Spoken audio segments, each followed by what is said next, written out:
Olá, alunos do 5º ano, sejam bem-vindos a mais esta aula do Contraturno Digital. Eu sou a professora Joyce Martins, do componente curricular de língua portuguesa, e o que nós iremos aprender nesta aula? Venham comigo que eu conto!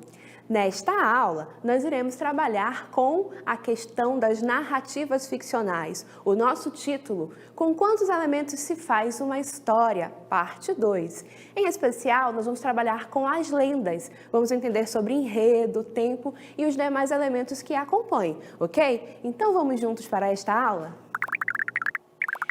Então, o que é uma narrativa? A narrativa vai ser aquele texto que conta uma história. Nós também podemos chamar de narração, tá bom? E nele podemos acompanhar uma sequência de acontecimentos que são desenvolvidos por personagens em algum espaço ou lugar em um determinado tempo. A narrativa pode ser de dois tipos. Observem aí, nós podemos ter uma narrativa que nós chamamos de narrativa de fato real. Por quê? Porque nela se conta uma história que realmente aconteceu, um fato efetivamente acontecido na vida real. E a narrativa também pode ser de ficção. Neste caso, a história foi criada pela imaginação, pela criatividade de alguém.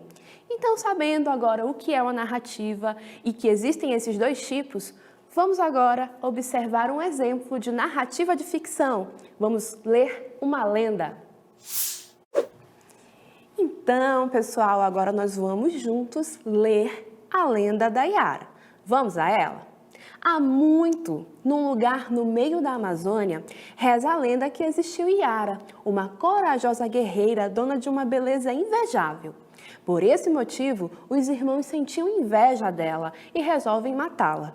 Todavia, no momento do combate, pelo fato de possuir habilidades guerreiras, Yara consegue inverter a situação e acaba matando seus irmãos. Diante disso, com muito medo da punição de seu pai, o pajé da tribo, Yara resolve fugir, mas seu pai consegue encontrá-la. Como castigo pela morte dos irmãos, ele resolve lançá-la ao rio. Os peixes do rio resolvem salvar a bela jovem, transformando-a na sereia Yara. Desde então, Yara habita os rios amazônicos, conquistando homens e depois levando-os ao fundo do rio, os quais morrem afogados. Acredita-se que se o homem consegue escapar dos encantos de Yara, ele fica louco, num estado de torpor, e somente um pajé pode curá-lo. A lenda da Yara é, portanto, um exemplo de narrativa ficcional, porque conta uma história criada pela imaginação, pela criatividade das pessoas, certo? A lenda da Yara, assim como as demais lendas, apresentam características tais como essa. Vamos então entender? Elas utilizam a fantasia ou até mesmo a ficção, misturando-as com fatos da realidade. Então é bastante provável, por exemplo, que a lenda da Yara tenha sido criada pelos povos para explicar o desaparecimento de pessoas, em especial em ambientes onde havia rios e lagos. Elas fazem parte da tradição oral e vêm sendo contadas através dos tempos. O que significa isso?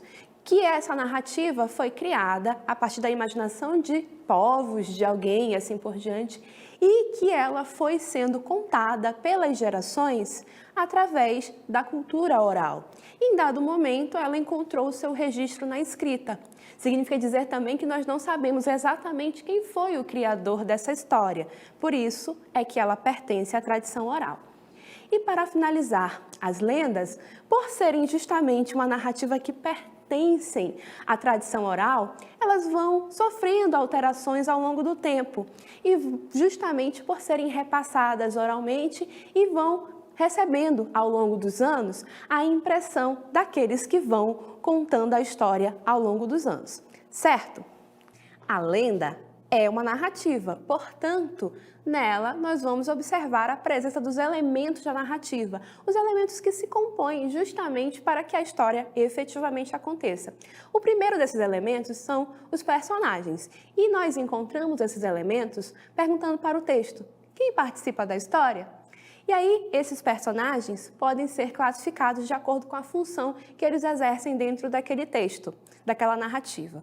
Então, o personagem pode ser protagonista quando ele é o personagem principal da história, o personagem central. Nós podemos também chamar ali de herói ou heroína da história. O personagem pode ser antagonista quando ele é o oposto, é contrário ao protagonista. E normalmente nós chamamos de vilão da história ou vilã, né? E os personagens secundários, que estão ali apoiando as situações, mas não estão no centro dos acontecimentos. E eles são aquilo que nós chamamos de coadjuvantes. Além dos personagens, uma história precisa de um espaço, de um lugar para acontecer. E nós encontramos este elemento perguntando: onde a história acontece? Da mesma maneira, a história precisa de um tempo para acontecer, um quando, não é? E aí, nós encontramos esses elementos justamente perguntando para a história: quando a história acontece? Para além disso, nós temos o narrador. Toda a história é contada por uma voz, e essa voz nós chamamos de narrador. E o narrador também pode ser classificado, pode acontecer de duas maneiras diferentes, vamos dizer assim. O narrador pode ser o narrador personagem, que é aquele que efetivamente participa dos fatos da narração. Ele é uma personagem, está ali participando dos fatos e contando estes fatos. E aí, esse narrador também é chamado de narrador em primeira pessoa, porque aparecem na narrativa os pronomes de primeira pessoa, o eu, que é o pronome singular, e o nós, que é o pronome de primeira pessoa do plural. E aí os verbos estão flexionados para estes pronomes. O outro tipo de narrador é o narrador observador, que, como o próprio nome já sugere, ele não participa da história, ele apenas observa e conta para nós. Esse narrador também é chamado de narrador em terceira pessoa, porque nós vamos observar que aparecem na narrativa os pronomes de terceira pessoa, ele, ela, eles e elas. E aí os verbos estão flexionados para concordar com esses pronomes. Além do narrador, e por fim, uma narrativa precisa de um enredo, precisa de um quê para acontecer, né? O que acontece nessa história? Perguntando isto, a gente encontra, né, a ação da narrativa, o enredo. E aí essa narrativa pode ser linear, ou seja, uma ação ocorrendo após a outra, exatamente como aconteceram na ordem dos fatos. Mas o enredo pode ser não linear, ou seja, a história é contada não respeitando a ordem linear dos fatos, ou seja, algo que aconteceu depois é contado primeiro e assim por diante. Ok, pessoal? Agora vamos ver como é que estes elementos se apresentam na narrativa da Yara, naquela lenda? Então, vem comigo! Na narrativa da Yara, estes elementos vão se apresentar da seguinte maneira. Vamos lá? O primeiro deles, como a gente viu, os personagens. Então, quem é que participa da história? Como protagonista, como principal dessa história, nós temos que é a própria Yara. Como antagonista, ou seja, aquele que se opõe, não é? A Yara, nessa situação, vai ser o seu pai, o pajé da tribo. E secundários são os seus irmãos, né? Eles têm ali uma participação que é importante, mas eles não estão no elemento central da história. Então, nós podemos dizer que os seus irmãos são os personagens secundários da história. E em relação ao espaço, onde essa história acontece? Nós temos duas expressões que nos permitem observar esse acontecimento na história, né? O onde. Então, é num lugar, no meio da Amazônia, e os rios amazônicos. Seguindo adiante, qual é, então, o tempo? A gente não consegue determinar exatamente o dia, a hora em que os fatos aconteceram, porque esta é uma narrativa da tradição oral. Lembrem-se disso. Há muitos anos ela é contada de geração em geração, então a gente não consegue determinar exatamente quando aconteceu. Entretanto, há algumas expressões que me permitem extrair essa informação do texto, como, por exemplo, há muito tempo, no momento do combate, desde então. Seguindo adiante, nós temos o narrador. O narrador dessa história é um narrador observador, lembrem-se disso, a gente identifica porque ele não participa da história, ele apenas observa. E olhem só, a gente detecta ali os verbos flexionados justamente para essa terceira pessoa, né? Por exemplo, a Yara. A Yara nós poderíamos trocar pelo pronome ela. Da mesma forma, os irmãos nós poderíamos substituir pelo pronome eles, não é? E aí, eles sentiam, né? Então, o verbo se flexiona para concordar com esse pronome. Então, é uma característica textual. Para além disso, vamos observar a questão do enredo. O que é que acontece na narrativa? Quais são as ações? Então, a Yara era uma bela moça, guerreira e habilidosa, e isso despertou a inveja dos seus irmãos. Depois, os seus irmãos tentam matá-la, mas ela consegue reverter a situação e acaba matando-os para se defender. Por fim, né, ou melhor, adiante, o seu pai resolve castigá-la, né, como pelo fato de ter feito isso aos seus irmãos, e aí ela vai se tornar, né, vai ser lançada ao rio. E, por fim, os peixes resolvem salvar. Resumindo, essa é a ação da história, é isso que acontece. Ok, pessoal? Então, agora que a gente entende o que é uma lenda, sabe quais são os elementos que compõem essa lenda, que é uma narrativa, e como isso apareceu aí no enredo, né, na história da Yara, a gente vai observar como é que isso pode ser cobrado de nós em uma questão. Vamos ao nosso aplicando.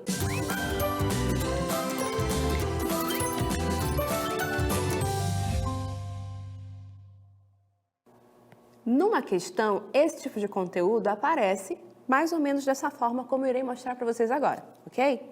Então, olhem só, começa com um texto, no caso, a lenda da Caipora.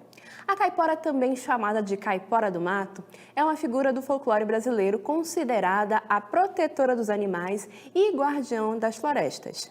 Note que ela pode ser representada por um homem ou uma mulher. Isso vai variar de acordo com a região em que a lenda é relatada.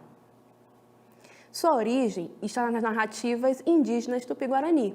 Do tupi, a palavra caipora, caapora, significa habitante do mato. Quando sente que algum caçador entra na floresta com a intenção de abater animais, ela solta altos uivos e gritos, assustando esses homens. Sua intenção é cuidar desses animais e proteger o ambiente.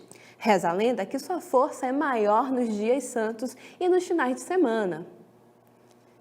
E aí, vemos a questão. A questão, em relação a esse texto, pergunta: o narrador do texto. Notem, então, que é um enunciado simples que deve ser completado com uma das alternativas. Então, o narrador do texto é personagem? É a caipora? É observador ou é caçador?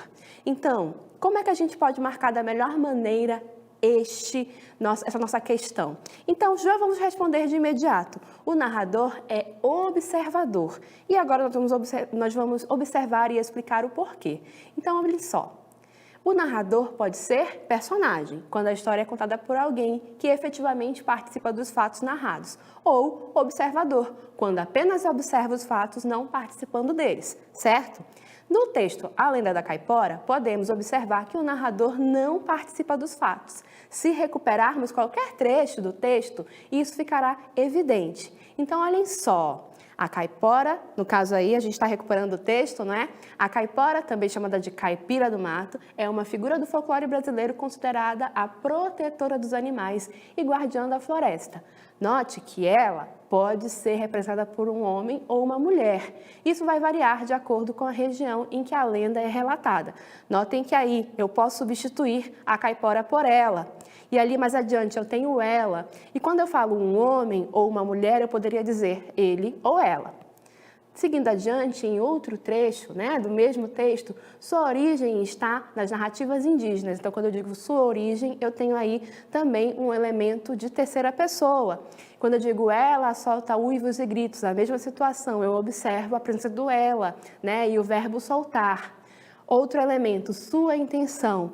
Tudo isso mostra para nós efetivamente que eu tenho um narrador que é observador. Certo, pessoal? Agora vamos às nossas considerações finais. Nesta aula, nós trabalhamos com um texto narrativo, lembrando do conceito de que a narração vai ser o texto que conta uma história, uma sequência de acontecimentos. A narrativa é um texto que vai ser composto por elementos, correto? Então, nós vamos ter personagens, que é quem participa da história. Esse personagem pode ser protagonista, antagonista ou secundário. Além disso, nós temos um espaço, correto? Toda narrativa acontece em algum lugar. Onde essa história aconteceu? Não é? Assim que a gente encontra esse elemento, fazendo esta pergunta ao texto narrativo. Além disso, uma narrativa acontece em algum tempo, correto? Pode não ser um tempo exatamente preciso, com hora, data, mas tem alguma expressão no texto que indica este tempo. E a gente encontra esse elemento perguntando para o texto, quando a história acontece? Vimos também que uma narrativa é composta por um narrador. Tem alguém contando essa história para nós. E o narrador é, portanto, quem conta essa história, não é? E aí o narrador pode ser observador ou personagem. E, por fim, uma história precisa de um enredo. O enredo é a ação, são os fatos que acontecem. E nós identificamos o enredo perguntando o que acontece nessa história. E aí, como exemplo de texto narrativo do nosso cotidiano, nós temos aí conto, novela, fábula, lenda, e foi a lenda que serviu de base para a nossa aula de hoje. Nós vimos que é uma narrativa curta, que vai fazer parte da tradição oral, que vai integrar o aspecto cultural de um povo e que vai ter elementos na narrativa, correto? Então, pessoal, antes de encerrar esta aula, temos um lembrete para você. Nos siga nas nossas redes sociais. O nosso endereço é @contraturnodigital. Assine também o nosso canal no YouTube, correto? E a gente se vê numa próxima oportunidade. Até lá, pessoal. Tchau, tchau!